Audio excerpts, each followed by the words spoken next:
የብረት ድስትና የሸክላ ድስት ተጻፈ ከከበደ ሚካኤል። አንድ ቀን ብረት ድስት ሸክላ ድስትን አለው፣ እኔን ነው በሁሉም መልክ የሚመስለው።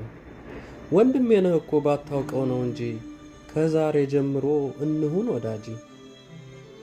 እኔን እንደ መቅረብ መሸሽ ለምን ነው? አካሌ አካላትህ የኔ ቤት ያንተም ነው።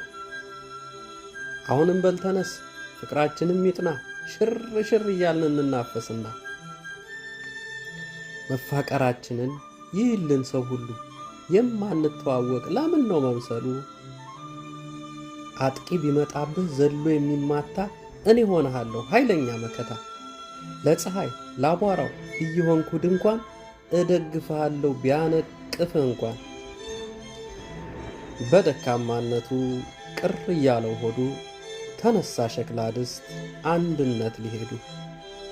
100 እርምጃ እንደ ተራመዱ ድንገት ተጋጩና አቶ ብረት ድስት ረግተው ሲቆሙ ያላንዳች ጉዳት። የሸክላ ድስት ግን በፈራው ጎዳና ተሰብሮ ወደቀ እንክትክት አለና። ወዮ እንኳ ለማለት ጊዜ ሳያደርሰው የገሉ ስባሪ ምድሩን አለበሰው።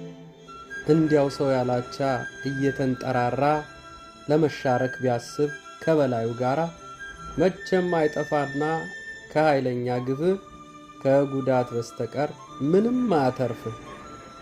ሰዎች ከሰው ጋራ ሸሪክ ስትሆኑ አቅማችሁን በፊት አይታችሁ መዝኑ።